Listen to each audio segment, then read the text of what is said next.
Hai semuanya, Assalamualaikum warahmatullahi wabarakatuh. Masih dengan Hairunisa di sini dan di video kali ini kita akan menghitung bagaimana jika gelombang datang yang arahnya sembarang menumbuk medium yang merupakan konduktor sempurna. Seperti yang telah kita pelajari di minggu sebelumnya, bahwa jika gelombang menumbuk konduktor sempurna, maka semua gelombang akan dipantulkan. Sekarang pertanyaannya adalah bagaimana untuk gelombang yang dipantulkan jika arah rambat dari gelombang datang merupakan arah sembarang. Nah, untuk video kali ini kita akan membahas untuk kasus di mana medan listrik tangensial terhadap POI. Oke, mari kita lihat penjelasan di video ini. Selamat menyaksikan.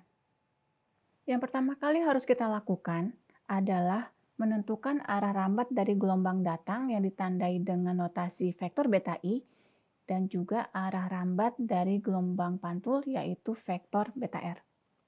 Mari kita gambarkan kondisinya terlebih dahulu. Misalkan, saya memiliki posisi medium 1 dan medium 2 seperti yang tampak pada slide, di mana medium 2 merupakan konduktor sempurna. Di sini, saya gambarkan garis yang normal terhadap perbatasan, dan arah rambat gelombang yaitu vektor beta I saya gambarkan seperti yang tampak pada slide. Sehingga kalau kita lihat dari sini maka slide ini merupakan bidang POI. Arah rambat gelombang datang akan membentuk sudut datang yaitu theta I, di mana saya ingatkan theta I ini adalah sudut yang dibentuk oleh vektor beta terhadap normal dari perbatasan. Selanjutnya, saya tentukan di sini, misalkan saya memiliki medan listrik datang yang arahnya sebagai berikut, di mana arah dari medan listrik ini adalah tegak lurus terhadap arah rambat gelombang. Dan medan listrik ini terletak pada bidang POI, berarti ini adalah kasus untuk E yang tangensial terhadap POI.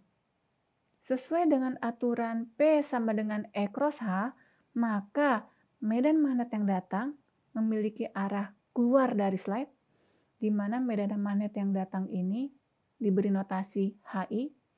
Karena dia searah dengan sumbu Y, maka bisa kita gantikan notasinya menjadi HYI. Kemudian, kita bisa menguraikan medan listrik yang datang ini menjadi medan listrik yang berwarna merah dan juga medan listrik yang berwarna hijau, di mana medan listrik yang berwarna merah adalah komponen medan listrik yang dikalikan dengan cos theta I, sedangkan yang berwarna hijau adalah EMI dikalikan dengan sinus theta I. Jika kita perhatikan lagi, berarti komponen medan listrik yang berwarna merah adalah komponen yang tangensial terhadap perbatasan, sedangkan komponen yang berwarna hijau adalah komponen medan listrik yang normal terhadap perbatasan. Berikutnya, kita akan mengamati gelombang yang dipantulkan, di mana gelombang pantul arahnya adalah vektor beta R yang membentuk sudut pantul sebesar theta R. Nah, sekarang kita perlu menentukan arah dari gelombang medan listrik yang dipantulkan. Di sini kita asumsikan bahwa arah ER adalah seperti yang tampak pada slide, di mana harus kita pastikan di sini ER harus tegak lurus terhadap arah rambat gelombang.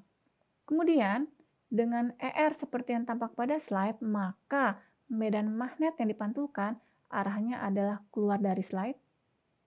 Dan langkah selanjutnya, kita uraikan medan listrik menjadi medan listrik yang merah yang tangensial terhadap perbatasan dan medan listrik yang hijau yang normal terhadap perbatasan. Nah, sekarang mari kita tentukan persamaan untuk vektor beta I. Vektor beta I adalah konstanta fasa di medium 1 dikalikan dengan cos theta XAX tambah cos theta YAY tambah cos theta ZAZ.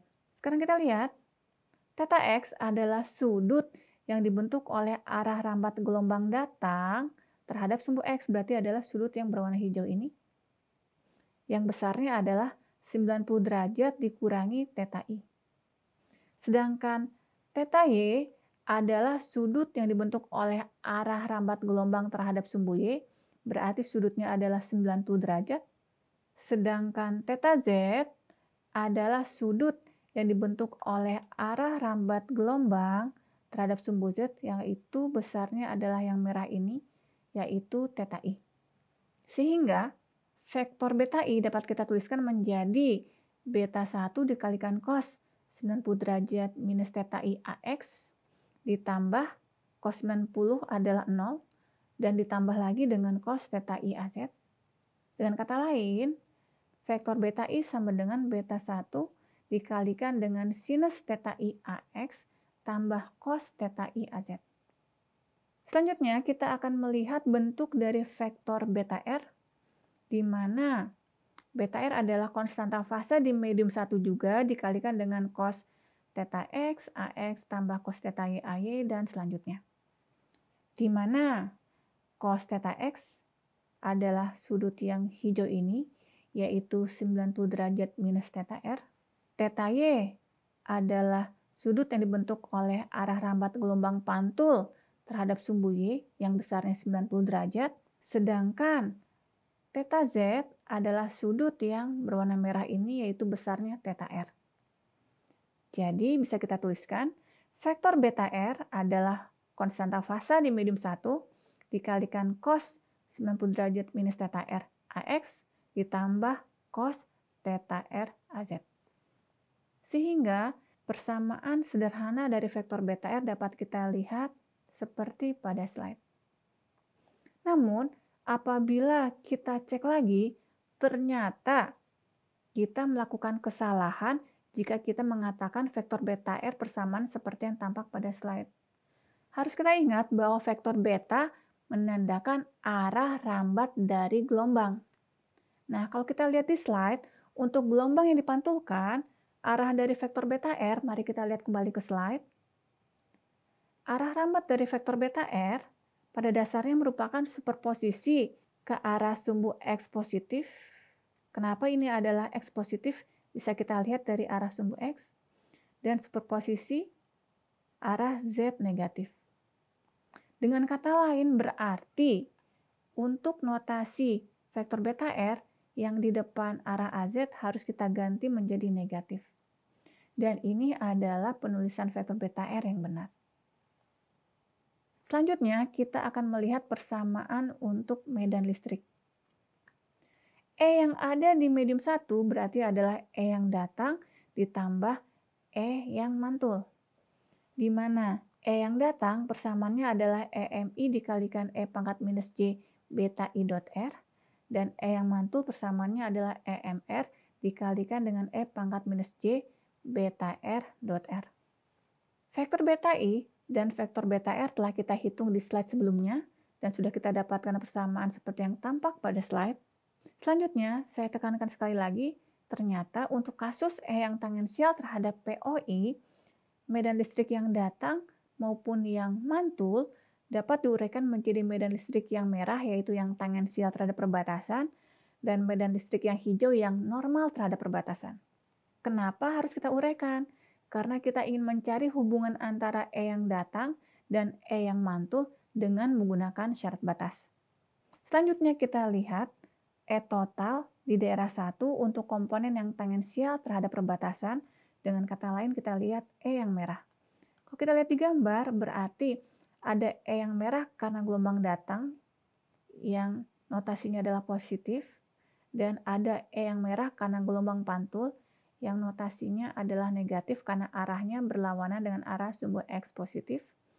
Sehingga E tangensial di medium 1 penulisannya seperti yang tampak pada slide.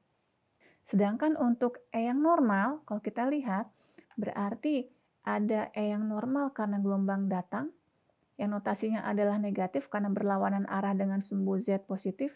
Begitu pula dengan E yang normal untuk gelombang yang mantul, notasinya juga negatif. Sehingga untuk E yang normal terhadap perbatasan di medium 1, persamaannya dapat kita lihat pada slide. Minus di sini dan juga minus di situ. Berikutnya, untuk melihat hubungan antara yang datang dan yang mantul, kita terapkan syarat batas di mana E yang tangensial terhadap perbatasan bersifat kontinu. Berarti E yang tangensial di titik Z sama dengan 0 minus sama dengan E yang tangensial di titik Z sama dengan 0 plus. Dan karena di konduktor sempurna tidak ada medan listrik, maka E di titik Z sama dengan 0 plus sama dengan 0. Sekarang kita perhatikan terlebih dahulu besarnya E yang tangensial terhadap perbatasan di titik Z sama dengan 0 minus, di mana ini adalah E karena gelombang datang, sedangkan yang ini adalah E karena gelombang pantul. Kemudian, E di titik Z sama dengan 0 plus adalah 0, karena posisi Z lebih besar daripada 0 adalah konduktor sempurna, sehingga pasti tidak akan ada medan listrik ataupun medan magnet di dalamnya. Dengan menyamakan posisi 0 minus dan 0 plus, maka akan kita dapatkan bahwa E yang datang ditambah E yang mantul pada saat Z sama dengan 0 minus, besarnya adalah 0. Persamaan ini saya salin lagi. Dan sekarang kita perlu melakukan substitusi terhadap vektor beta I dot R dan vektor beta R dot R. Di sini saya tampilkan besarnya vektor beta I, vektor beta R, dan vektor R, dan juga hasil dari vektor beta I dot R dan beta R dot R. Dengan melakukan substitusi harga-harga ini ke persamaan di atas, maka dapat kita temukan persamaan yang baru, di mana persamaan ini harus kita ingat, dia itu berlaku di perbatasan, yaitu pada saat Z sama dengan 0 minus. Di sini kita lakukan substitusi Z dengan 0 minus, sehingga persamaan berubah menjadi seperti yang tampak pada slide. Dan yang harus kita ingat pada dasarnya bahwa 0 minus sama dengan 0 plus dan dia sama dengan 0, sehingga ruas 0 minus dikalikan sesuatu bisa kita hilangkan. Dari sini kita bisa melakukan penyederhanaan sehingga kita dapatkan bahwa EMI dikalikan cos theta I dikalikan E pangkat minus J beta 1 dikalikan X sinus theta I, kalau dikurang dengan EMR dikalikan cos theta R yang dikalikan dengan E pangkat minus J beta 1 dikalikan X sinus theta R, hasilnya sama dengan 0. Dari pernyataan tadi, artinya, EMI dikalikan cos theta I dikalikan dengan E pangkat minus J beta 1 X sinus theta I harus sama dengan EMR dikalikan dengan cos theta R dikalikan dengan E pangkat minus J beta 1 X kali sinus theta R. Yang artinya persamaan ini hanya dapat dipenuhi kalau EMI sama dengan EMR dan sudut datang sama dengan sudut pantul. Sekarang kita akan melihat apa konsekuensi dari kesimpulan yang kita dapat di slide sebelumnya, di mana dikatakan EMI sama dengan EMR dan theta I sama dengan theta R untuk kasus E yang tangensial terhadap POI jika dipantulkan oleh konduktor sempurna. Sekarang kita lihat, misalkan kita memiliki susunan dua buah medium seperti yang tampak pada slide, dengan gelombang datang beta I, yang membentuk sudut datang theta I, dan gelombang ini akan dipantulkan dengan arah rambat vektor beta R yang membentuk sudut pantul sama dengan theta I juga. Jika saya memiliki gelombang datang medan listrik dengan arah getar seperti yang tampak pada slide, maka gelombang datang medan magnet arahnya adalah seperti ini, mengikuti aturan P sama dengan E cross H. Untuk gelombang yang dipantulkan, medan listriknya arahnya seperti yang tampak pada slide dan medan magnetnya seperti ini. Berikutnya, jika si medan listrik yang datang arahnya adalah ke bawah seperti yang tampak pada slide dan medan magnet yang datang arahnya masuk ke dalam slide, maka medan listrik yang dipantulkan arahnya juga ke bawah dan dia akan menyertai medan magnet yang arahnya juga masuk ke dalam slide. Jadi kalau kita lihat dari sini, jika medan listrik yang datang arahnya ke atas, maka medan listrik yang pantul juga ke atas. Kalau medan listrik yang datang arahnya ke bawah, maka medan listrik yang dipantulkan juga ke bawah. Oke, tadi kita telah melihat bahwa untuk kasus medan listrik yang tangensial terhadap POI, jika ada gelombang datang yang menumpuk perbatasan di mana perbatasan tersebut merupakan konduktor sempurna, maka gelombang tersebut akan dipantulkan dengan sudut pantul sama dengan sudut datang. Dan fenomena ini sesuai dengan hukum Snellius yang menyatakan bahwa sudut datang sama dengan sudut pantul. Selain itu, kita juga melihat bahwa amplitudo dari gelombang datang sama dengan amplitudo dari gelombang yang dipantulkan. Nah, di video selanjutnya, kita akan melihat apa yang terjadi dengan gelombang pantul medan magnet. Oke, terima kasih atas perhatiannya. Jangan lupa untuk like and subscribe. Sampai jumpa di video selanjutnya.